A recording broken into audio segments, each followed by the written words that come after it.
الحمد لله وحده والصلاة والسلام على من لا نبي بعده وعلى آله وأصحابه أجمعين.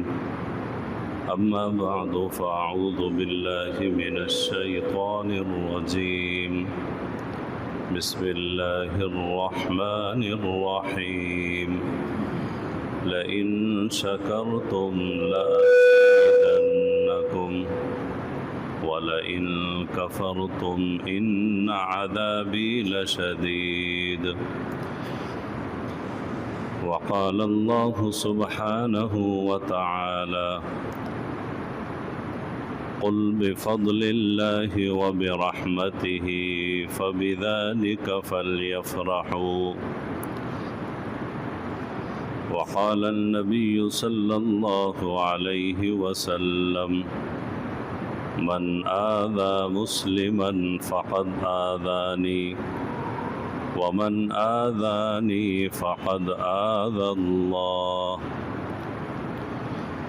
وقال النبي صلى الله عليه وسلم: صوتان ملعونان في الدنيا والآخرة، مزمار عند نعمة ورنة عند مصيبة، أو كما قال النبي صلى الله عليه وسلم.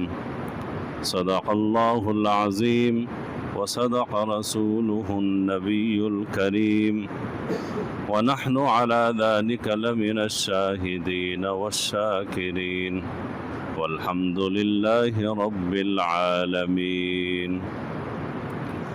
تمام احباب درود شریف پڑھیں. اللهم صل على محمد وعلى آل محمد كما صليت على إبراهيم وعلى آل إبراهيم إنك حميد مجيد. اللهم بارك على محمد وعلى آل محمد كما باركت على إبراهيم وعلى آل إبراهيم إنك حميد مجيد. میرے محترم دوستو، عزیز بھائیو، ہمارا وطن عزیز اسلامی جمہوریہ پاکستان، اللہ رب العزت وطن عزیز کو ہر طرح کے خطرات سے محفوظ فرمائے، اغیار کی سازشوں سے اللہ تعالی وطن عزیز کی تمام اسلامی خطوں کی حفاظت فرمائے. وطن سے محبت ایک فطری اور ایک طبعی جذبہ ہے. رسول اللہ صلی اللہ علیہ وسلم کو بھی اپنے وطن سے محبت تھی. حدیث شریف میں ہے، جب آپ صلی اللہ علیہ وسلم پر وحی آئی اور سیدہ خدیجہ رضی اللہ عنہا کو بتایا، تو سیدہ خدیجہ رضی اللہ عنہا آپ صلی اللہ علیہ وسلم کو ورقہ بن نوفل رضی اللہ عنہ کے پاس لے گئیں. وہ آسمانی کتابوں کے علوم کے بڑے عالم تھے، اور انہوں نے رسول اللہ صلی اللہ علیہ وسلم کے بارے میں علامات، صفات، نشانیاں گزشتہ آسمانی کتابوں میں پڑھ رکھی تھی. تو انہوں نے حضور صلی اللہ علیہ وسلم کو تسلی دی، اور اس کے ساتھ ساتھ یہ بھی فرمایا کہ ایک وقت آئے گا کہ یہ قوم آپ کو اذیتیں دے گی، حتیٰ کہ آپ کو آپ کے ملک سے بھی نکالے گی. صحیح بخاری میں الفاظ ہیں، رسول اللہ صلی اللہ علیہ وسلم نے تعجب میں پوچھا کہ کیا میری قوم کے لوگ مجھے نکالیں گے؟ اور اس وقت صورتحال یہ تھی کہ سب رسول اللہ صلی اللہ علیہ وسلم کو الصادق الامین کہا کرتے تھے۔ تو جو قوم مجھ پر اتنا اعتماد رکھتی ہے اور مجھ سے اتنی عقیدت رکھتی ہے، کیا وہ لوگ مجھے نکالیں گے؟ تو پھر حدیث شریف میں ہے کہ بالکل جب آپ ایک نظریہ کی بات کریں گے، ایک توحید کی دعوت کی بات کریں گے جو ان کے نظریے کے خلاف ہوگی تو مخالفت آئے گی، تکلیفیں آئیں گی اور آپ کو ملک سے، وطن سے نکالا جائے گا۔ تو اس حدیث کے تحت علماء فرماتے ہیں کہ وطن سے نکالے جانے پر حضور صلی اللہ علیہ وسلم کو تعجب ہوا اور افسوس ہوا، یعنی باقی تکالیف تو سہی جا سکتی ہیں، برداشت ہو سکتی ہیں، لیکن وطن کی جدائی سہنا، وطن کو چھوڑنا، یہ بہت مشکل کام ہے۔ وطن کی جدائی، وہ ایک عرب شاعر کہتا ہے یقولون ان الموت صعب وانما مفارقۃ الاوطان واللہ اصعب۔ لوگ کہتے ہیں کہ موت بڑی سخت ہے، میں کہتا ہوں کہ وطن سے دور ہونا یعنی پردیس میں جانا یہ بہت سخت ہے۔ تو اس حدیث میں علماء لکھتے ہیں کہ حضور صلی اللہ علیہ وسلم کی مکہ مکرمہ سے محبت کا اظہار ہے، اور پھر جب وہ وقت آیا جب آپ صلی اللہ علیہ وسلم کو ہجرت کرنے پر مجبور کیا گیا تو آپ صلی اللہ علیہ وسلم نے سرزمین مکہ کو خطاب کرتے ہوئے فرمایا، جس کا مفہوم یوں ہے کہ اے مکہ، تو اللہ کو سب سے زیادہ پیارا ٹکڑا ہے، مجھے بھی تجھ سے محبت ہے، اور اگر میری قوم والے مجھے تجھ سے نہ نکالتے تو میں تجھے چھوڑ کر کہیں اور جا کر آباد نہ ہوتا۔ لولا ان قومی اخرجوک ما سکنت غیرک، یعنی مکہ مکرمہ سے دور ہونا، جدا ہونا، وطن کو چھوڑ جانا آپ صلی اللہ علیہ وسلم کے لیے بھی کتنا غمگین مرحلہ تھا۔ پھر جب آپ صلی اللہ علیہ وسلم ہجرت کے سفر میں جا رہے تھے تو راستہ مکہ مکرمہ اور مدینہ منورہ والا نظر آیا، جحفہ کے قریب۔ تو حدیث شریف میں اس وقت مکہ کی طرف جانے والے راستے کو دیکھ کر پھر آپ صلی اللہ علیہ وسلم کو مکہ یاد آیا اور اپنا وطن یاد آیا، اور حدیث شریف میں ہے کہ اس وقت حضرت جبرائیل امین علیہ السلام وحی لے کر آئے، ان الذی فرض علیک القرآن لرادک الی معاد، اور اس میں بشارت تھی، تسلی تھی، خوشی تھی کہ اللہ رب العزت آپ کو دوبارہ مکہ مکرمہ لے آئیں گے، یعنی مکہ مکرمہ فتح ہوگا۔ جب آپ صلی اللہ علیہ وسلم ہجرت کر کے مدینہ منورہ پہنچ گئے تو آپ کے اہل خانہ بھی مدینہ منورہ آ گئے، تو اب آپ کا وطن گویا کہ مدینہ منورہ ہو گیا۔ اب آپ صلی اللہ علیہ وسلم کو مدینہ منورہ سے محبت ہو گئی۔ حدیث میں ہے کہ جب آپ صلی اللہ علیہ وسلم باہر سفر پر تشریف لے جاتے تھے، واپس جب مدینہ منورہ کے قریب پہنچتے اور مدینہ منورہ کے در و دیوار کو دیکھتے تو اپنی سواری کو تیز کر دیتے کہ میں جلدی اپنے شہر پہنچوں، اپنے وطن پہنچوں، اپنے اہل و عیال کے پاس پہنچوں، جلدی سے مدینہ منورہ پہنچوں۔ اور پھر آپ صلی اللہ علیہ وسلم مدینہ منورہ سے اپنی محبت کا اظہار بھی فرماتے ہیں۔ جبل احد مدینہ منورہ کا پہاڑ ہے، اس کے بارے میں فرمایا یہ پہاڑ ہم سے محبت کرتا ہے اور ہم اس سے محبت کرتے ہیں۔ یہ تمام باتیں اس بات کی علامت ہیں، دلیل ہے کہ وطن سے محبت کرنا یہ فطری جذبہ ہے اور شرعی جذبہ ہے، اور حضور نبی پاک صلی اللہ علیہ وسلم کو بھی اپنے وطن سے محبت تھی۔ ہمیں بھی وطن عزیز سے محبت ہے، اور آج ہمارا یہ 14 اگست یوم آزادی کا دن ہے۔ ہم سب تمام اہل وطن خوشی منا رہے ہیں، دعائیں بھی کر رہے ہیں۔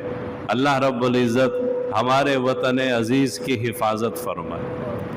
لیکن خوشی اور جشن منانے میں 2-3 باتوں کا خیال رکھا جائے۔ خوشی اور جشن کیسے منایا جائے؟ سب سے پہلی بات تو یہ ہے کہ خوشی جشن کوئی بھی نعمت ہو، اس کے ملنے پر اللہ تعالیٰ کا شکر ادا کرنا چاہیے۔ حدیث شریف میں ہے، حضور نبی پاک صلی اللہ علیہ وسلم کو جب بھی کوئی خوشی کی خبر پہنچتی، کوئی خوشی کا لمحہ دستیاب ہوتا، تو آپ صلی اللہ علیہ وسلم سجدے میں چلے جاتے، یعنی نماز پڑھ لیتے۔ حضرت کعب بن مالک رضی اللہ عنہ، ان کا قصہ ہے کہ ان کی توبہ جب قبول ہوئی اور کسی نے ان تک آواز پہنچائی کہ یا کعب خوش ہو جاؤ، اللہ رب العزت نے تمہاری توبہ قبول کر لی۔ حدیث میں الفاظ ہیں کہ حضرت کعب رضی اللہ عنہ اپنی قبولیت توبہ کی خبر سنتے ہی سجدے میں چلے گئے۔ یہ شکر ہے، اللہ تعالیٰ کی نعمت کا، خوشی کا اظہار ہے۔ شکر، عبادت، نماز، دعا، لئن شکرتم لازیدنکم، اگر تم شکر ادا کرو گے اللہ تعالیٰ فرماتے ہیں میں نعمتیں زیادہ کروں۔ تو جشن، خوشی، کوئی بھی خوشی ہو، شادی بیاہ کی، کوئی بھی خوشی کی، بچے کی ولادت کی، وطن عزیز کی آزادی کی، کوئی بھی خوشی ہو، اس پر شکر ادا کرنا چاہیے۔ شکر ادا کرنے کا طریقہ عبادت ہے۔ اور دوسری اہم چیز یہ ہے کہ خوشی کا اظہار کرتے وقت شرعی حدود کی پاسداری کرنی چاہیے۔ شرعی حدود کی، اسراف، فضول خرچی، قرآن کریم میں ہے ان المبذرین کانوا اخوان الشیاطین، فضول خرچی، اسراف کرنے والے شیطان کے بھائی ہیں۔ تو کسی بھی خوشی کے اظہار میں فضول خرچی نہیں کرنی چاہیے۔ فضول خرچی، اخوان الشیاطین، شیطان کے بھائی ہیں، اور فضول خرچی اور اسراف میں لٹایا ہوا مال اللہ تعالیٰ قیامت کے دن اس کا سوال کریں گے کہ یہ فضول خرچی میں تم نے لٹایا، اس کا حساب دو۔ پیسہ کہاں سے کمایا، کہاں خرچ کیا، اس کا حساب ہوگا۔ تو ایک چیز فضول خرچی اور اسراف نہ ہو۔ نمبر 2، رقص و سرور، گانے بجانے کی محفلیں، مجلسیں، پروگرام یہ نہ ہو۔ آج وطن عزیز میں خوشیاں منائی جا رہی ہیں، لیکن ہمارے ان پروگراموں کا ایک بڑا حصہ میوزک پر، گانے بجانے پر اور اس قسم کی آوازوں پر مشتمل ہے۔ اللہ کا شکر ادا کرنا چاہیے، اور ہم اللہ کے شکر ادا کرنے کے لیے اس کی نافرمانی کر رہے ہیں، اس کے احکامات کو پامال کر رہے ہیں۔ جشن اور خوشی کا پروگرام ہے، لیکن اللہ کی نافرمانی ہے، گانے بجانے، میوزک ہے، اور اسکولوں میں ڈانس ہو رہے ہیں اور عجیب عجیب، اس سے ممانعت ہے۔ چاہے وہ یوم آزادی کا پروگرام ہو، شادی کا پروگرام ہو، کوئی بھی خوشی کا لمحہ ہو، رقص و سرور اور گانے بجانے اور مخلوط مجلس نشستیں، ان چیزوں سے اجتناب کیا جائے۔ تیسری چیز، دوسروں کو ایذا اور تکلیف دینا۔ نوجوان ہمارے خوشی کے لمحات میں موٹر سائیکل کا سلنسر نکال دیں گے، گاڑی کا سلنسر نکال دیں گے، فل آواز میں جا رہے ہیں، دوسروں کو تکلیف دے رہے ہیں۔ باجے بجا کے نوجوان بچے، آج ہر ایک کے ہاتھ میں باجا ہے۔ حدیث شریف میں ہے، رسول اللہ صلی اللہ علیہ وسلم نے فرمایا، صوتان ملعونان فی الدنیا والآخرہ، دو آوازیں ان پر اللہ کی لعنت ہے۔ دو آوازیں، ایک آواز مزمار عند نعمت، خوشی کے وقت گانے بجانے کی آواز، باجوں کی آواز، یہ ملعون آواز ہے۔ اور آج ہم نے خود اپنے بچوں کو باجے پکڑائے ہوئے ہیں، باجے لے کے دیے ہوئے ہیں، اور بچے پورے محلے میں لوگوں کا جینا حرام کیا ہوا ہے۔ وہ ایک بچہ بہت تنگ ہو گیا باجوں کی آوازوں سے، تو وہ اپنی اماں سے پوچھتا ہے، اماں اگر آپ کو وزیر اعظم بنایا جائے تو آپ سب سے پہلے کیا کام کریں گی؟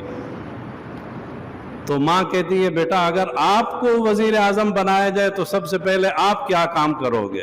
تو بچہ کہتا ہے، اگر مجھے وزیر اعظم بنایا گیا تو میں سب سے پہلے باجوں پہ پابندی لگاؤں گا۔ وہ بیچارہ اتنا تنگ ہوا باجوں سے، کتنی تکلیف۔ حدیث شریف میں ہے، من آذا مسلما فقد آذانی، جس نے کسی مسلمان کو تکلیف پہنچائی، رسول اللہ صلی اللہ علیہ وسلم فرماتے ہیں، اس نے مجھے تکلیف پہنچائی۔ ومن آذانی فقد آذى اللہ، اور جس نے مجھے تکلیف پہنچائی اس نے اللہ کو تکلیف پہنچائی۔ اب ہماری شادی بیاہ کی جو محفلیں ہوتی ہیں، کتنے زور زور سے گانے بجانے ڈگ لگے ہوئے ہیں، آوازیں ہو رہی ہیں۔ ہمارے پڑوس میں کوئی بیمار ہے، کوئی غریب ہے، کوئی کمزور ہے، کوئی بیچارے بوڑھے ہیں، پتہ نہیں کس حال میں۔ ہمیں اس سے کوئی غرض نہیں ہے جی، ہمیں خوشی منانی ہے۔ دو آوازیں اللہ کی، ان پر لعنت ہے۔ مزمار عند نعمت، نعمت اور خوشی کے وقت گانے بجانے کی، باجوں کی تکلیف دینے والی آوازیں، اور دوسری آواز رنت عند مصیبت، مصیبت کے وقت چیخ چیخ کر رونے کی آواز۔ ایک تو ویسے رونا ہوتا ہے، وہ تو طبعی طور پر آتا ہے، آنکھوں سے آنسو نکلنا، اور ایک یہ چیخ چیخ کر رونا، آواز سے رونا، ملعون آواز ہے غم کے وقت، موت کے وقت۔ اور بعض عورتوں نے ماشاءاللہ اس میں خوب پی ایچ ڈی کی ہوئی ہوتی، ایسے عجیب آواز میں روئیں گی اور بتائیں گی یہ کہ ہم سب سے بڑی رنجیدگی اور سب سے بڑا غم تو ہم کو ہے۔ یہ نہیں ہے کہ وہ سارا مکر کا رونا ہے، لوگوں کو دکھایا جا رہا ہے کہ سب سے زیادہ غم مجھے ہے۔ تو خوشی کے وقت، جشن کے وقت، نعمت ملنے کے وقت خوشی کرنا، خوشی کا اظہار کرنا منع نہیں ہے، لیکن اس کے اظہار کے جو شریعت نے طریقے بتائے ہیں ان پر عمل کیا جائے۔ نماز پڑھی جائے، نوافل پڑھے جائیں۔ بنی اسرائیل کو آزادی ملی، 10 محرم کو ان کو آزادی ملی۔ بنی اسرائیل اور یہود کا یوم آزادی 10 محرم ہے۔ ان کو فرعون کے ظلم سے آزادی ملی، فرعون کے چنگل سے آزادی ملی۔ جیسے ہمیں انگریزوں سے آزادی ملی تو بنی اسرائیل کو فرعون سے آزادی ملی۔ تو جب ان کو آزادی ملی تو ان کی شریعت میں اور ان کے رواج میں یہ تھا کہ وہ 10 محرم کو عاشورہ کو روزہ رکھتے تھے۔ رسول اللہ صلی اللہ علیہ وسلم نے فرمایا کہ یہودی اور بنی اسرائیل سے زیادہ تو ہم حضرت موسیٰ علیہ السلام کے قریب ہیں، لہذا ہمیں بھی روزہ رکھنا چاہیے۔ لیکن چونکہ 10 محرم کو وہ بھی روزہ رکھتے ہیں، اگر ہم بھی اسی ایک دن روزہ رکھیں تو ان سے مشابہت ہو جائے گی، لہٰذا ہم 2 روزے رکھیں، 9-10 کا یا 10-11 کا۔ اب یہاں 2 چیزیں واضح ہو گئی کہ آپ آزادی، یوم آزادی، خوشی کا جشن منائے لیکن اللہ کی فرما برداری کے ساتھ، اور غیر مسلموں اور غیر قوموں سے مشابہت نہ کریں۔ تو میرے عزیزو، واقعی آج خوشی کا دن ہے، آزادی کا دن ہے، جشن کا دن ہے، اور اظہار بھی کرنا چاہیے، لیکن شرعی حدود میں رہتے ہو۔ ایک تو اللہ کا شکر ادا کریں، الحمدللہ الحمدللہ، اللہ کا شکر ہے، الحمدللہ، دعا کریں، عبادت کریں، نماز پڑھیں، درود شریف پڑھیں۔ دوسرا، خوشی کے اظہار میں غیر شرعی امور، حدود کی پاسداری، غیر شرعی امور نہ کریں۔ بعض نوجوان خوشی خوشی میں 1 ویلنگ کرتے ہیں موٹر سائیکل پر، جتھوں کے جتھے، اور ماں باپ گھر میں بیٹھے ہیں، بیٹا 3 بجے سے نکلا ہوا ہے، ابھی تک فون نہیں آیا اس کا، پتہ نہیں کہاں ہے، اور مغرب عشاء کو ہسپتال سے فون آتا ہے کہ آپ کا بچہ 1 ویلنگ کرتے ہوئے گر گیا اور اس دنیا سے چلا گیا۔ اے نوجوان، تو نے اپنے ماں باپ کو کون سی خوشی دی آج کے دن؟ لا تلقوا بأیدیکم الی التہلکہ، اللہ تعالیٰ فرماتے ہیں اپنے آپ کو ہلاکت میں نہ ڈالو۔ تو اے نوجوان، اے مسلمان، اپنے بچوں کو بھی سمجھائیں، یہ باجے ماجے لے کے سب توڑ دیں، اس سے بچے دوسروں کو تکلیف پہنچاتے ہیں، اور جن کے کانوں میں یہ آوازیں گونجیں گی وہ بچوں کو بھی بد دعائیں دیں گے، آپ کو بھی بد دعائیں دیں گے۔ تو خوشی کا اظہار ہونا چاہیے لیکن شرعی حدود کے ساتھ۔ اللہ تعالیٰ سے دعا ہے اللہ تعالیٰ ہمارے وطن عزیز کی حفاظت فرمائے، ہر قسم کے اندرونی بیرونی خلفشار سازشوں سے اللہ رب العزت اس وطن کی، تمام اسلامی ممالک کی، اسلامی خطوں کی حفاظت فرمائے۔ آمین ثم آمین، وآخر دعوانا ان الحمد للہ رب العالمین۔